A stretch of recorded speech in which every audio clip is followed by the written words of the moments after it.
Let's go back to the year 1995, when a newish thing called the internet was becoming more mainstream. It was a time when you would have to ask your parents to not use the phone so you could get online. But it was also the beginning of something, a new way of life that only a select few had embraced. And it was time for Hollywood to take notice. The password is nipple. It is time we update our passwords from love, sex, secret, and God, and take a deep dive into one of the most quintessentially 90s movies ever made. Let's find out what the happened to this movie. Although most of us only became familiar with cyberspace in the 90s,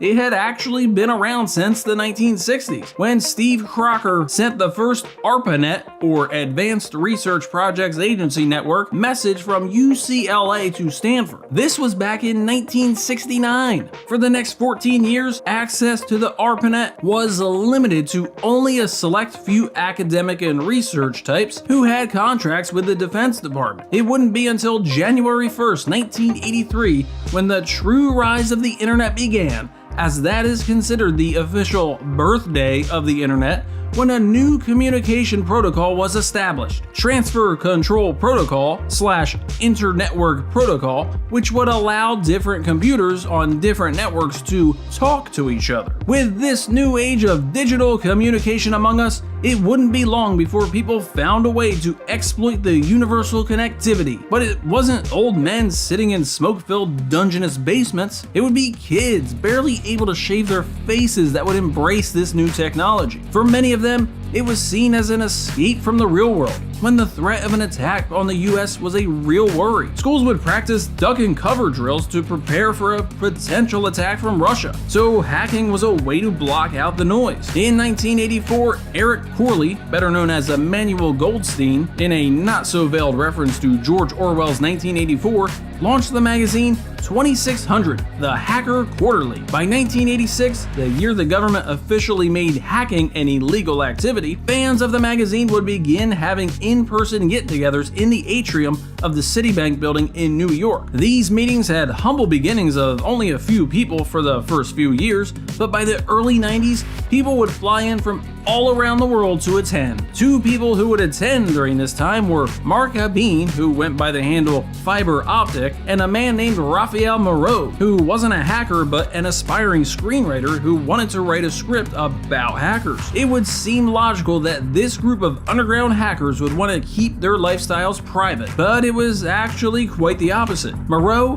Abeen, and Goldstein would all go out to dinner after the meetings, with Moreau building up trust in them that showed his intentions were to write an accurate depiction of their lifestyles. Because at the time, hackers were making headlines for being arrested, and their stories were being told by the federal government to make them out as bad guys. So they felt they needed to come out of the shadows and make sure no one else was telling their stories. Over the next few months, the three would continue to meet up with other hackers in the East Village of New York and just talk about their lives, developing story ideas, telling true stories and inside jokes that would make their way into the film, such as the time they really did fire a flare gun at a security booth while dumpster diving for shredded documents, and even naming the bad guy the Plague after one of their close friends who used that handle. At the time, the Exxon Valdez oil spill had just happened in Alaska, and it was during one of these hangout sessions when the idea of using a computer virus to capsize an oil barge came up. Even the virus in the film, the Da Vinci virus, is an in-joke to a real virus called the Michelangelo virus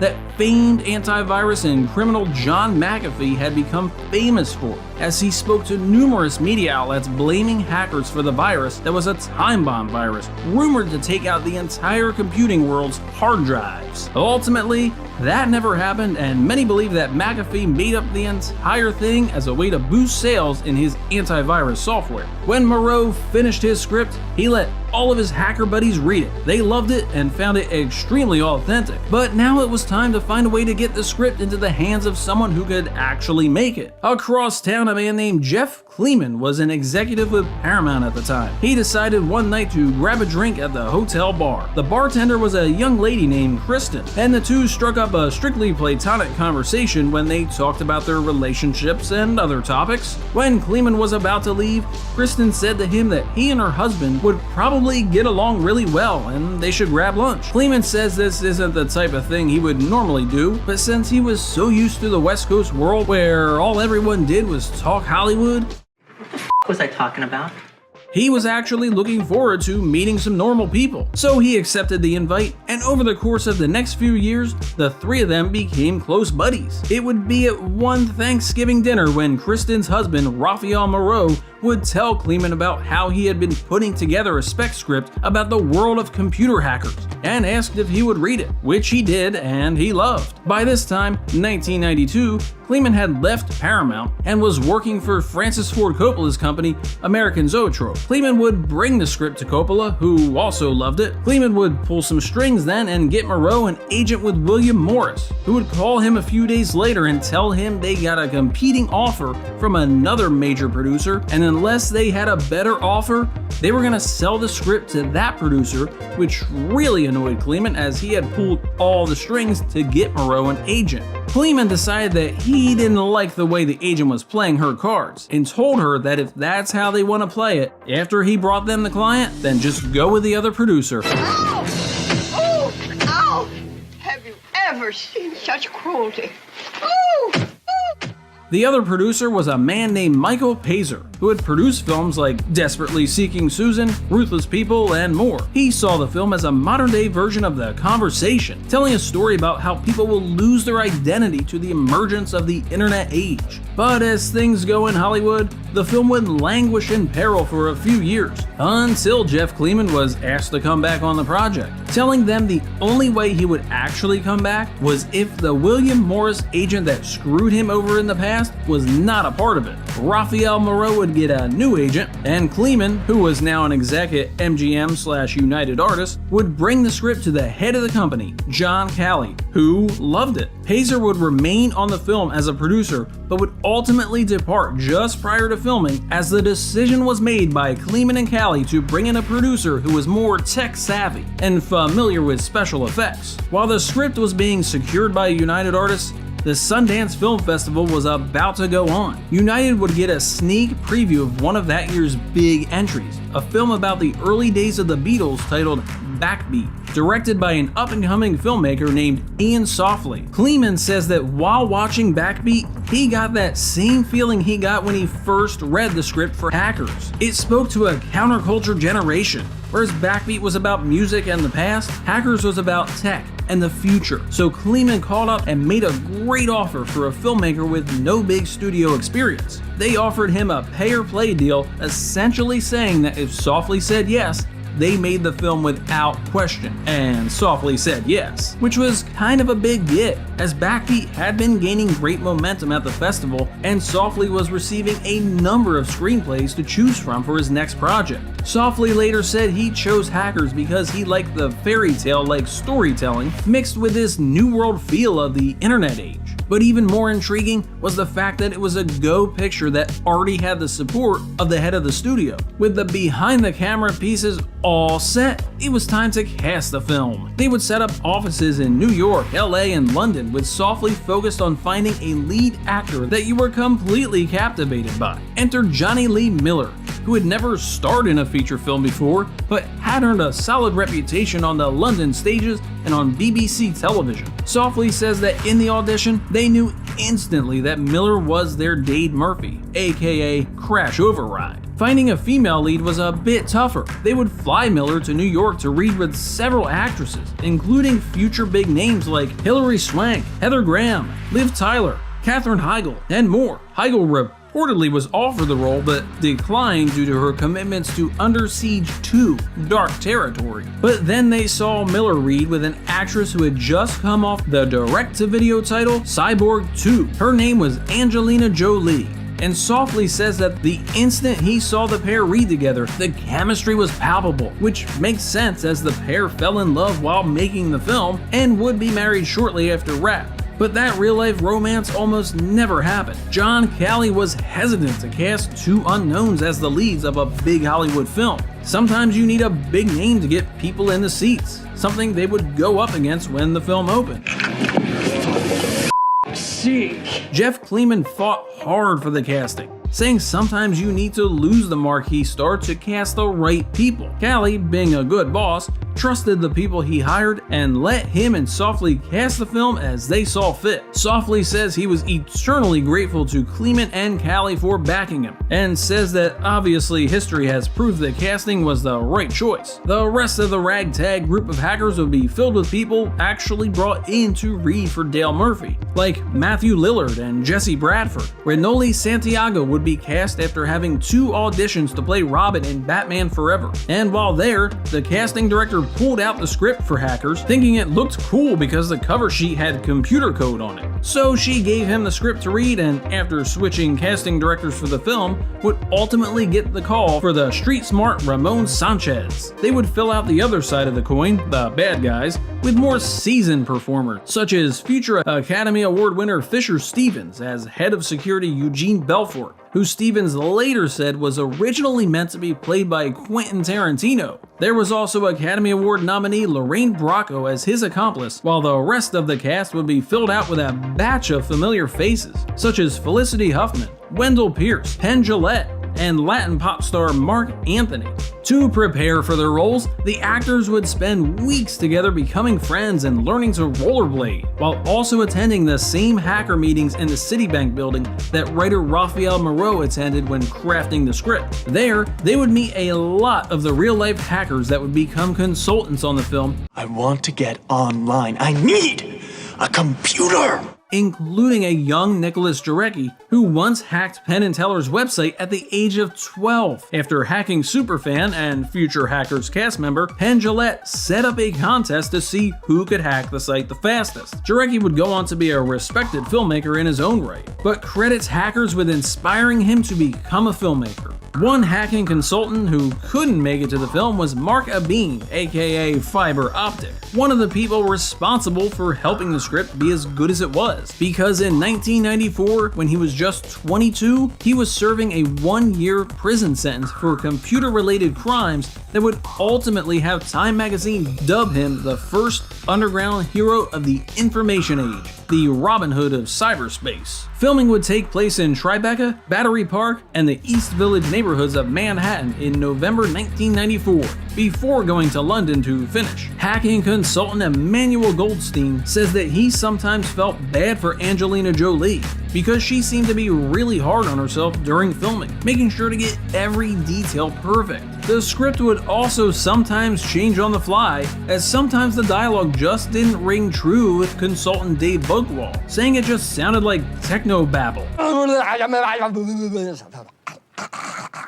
So he would go to the director to give him the correct way of saying something that would sometimes upset Jolie, as she had spent a lot of time learning the lines that were written. However, Softly says that Jolie always adapted, as she truly wanted everything to be as authentic as possible. Matthew Lillard said that Johnny Lee Miller and Angelina Jolie were great leaders for the rest of the cast, as they came to set every day prepared and ready to work. And whereas the visual effects in the film may look like they were done in post using CGI, the fact is that in 1994, technology just wasn't there yet. Director Ian Softly said he wanted to visualize how hackers felt, not just seeing words on a screen, but a city of text, as he called it. So they hired John Beard, who had done a lot of practical effects on Brazil and would later build the towers of code you see and the vast cyberspace landscapes meant to look like a futuristic highway, shooting them with motion-controlled cameras to achieve a look and feel that, although not fully authentic,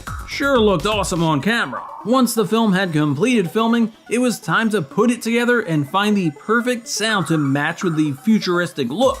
Luckily, director Ian Softly was from the UK and had his ear to the ground when it came to the burgeoning electronic scene. They would secure tracks from bands that were on the cusp of breaking out, but still seen as underground artists, such as Prodigy, Left Field, Orbital, The Underworld, and even an early Radiohead track, while they would bring on Simon Boswell to compose the score that was meant to have an almost dreamlike feel. The marketing department at MGM/United Artists was scared of the film,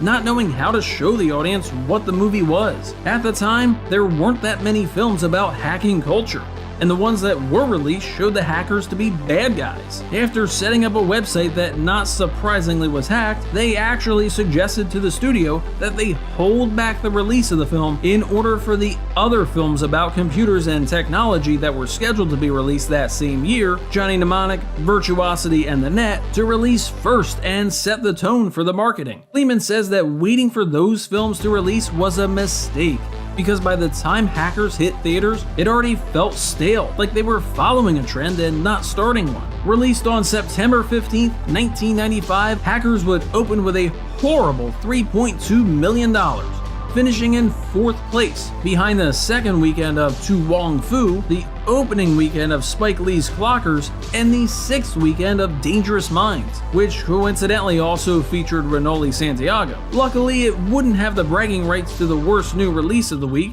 as it opened far better than the film Angus, which tanked with just $1.9 million. But it wasn't just audiences that didn't respond, critics were also lukewarm. They called the film stylish but said it lacked any real substance. Roger Ebert was one of the few critics who actually gave the film a decent review when he said it was smart and entertaining, as long as you don't take the computer stuff too seriously, comparing it to about as serious as he took the archaeology in Indiana Jones.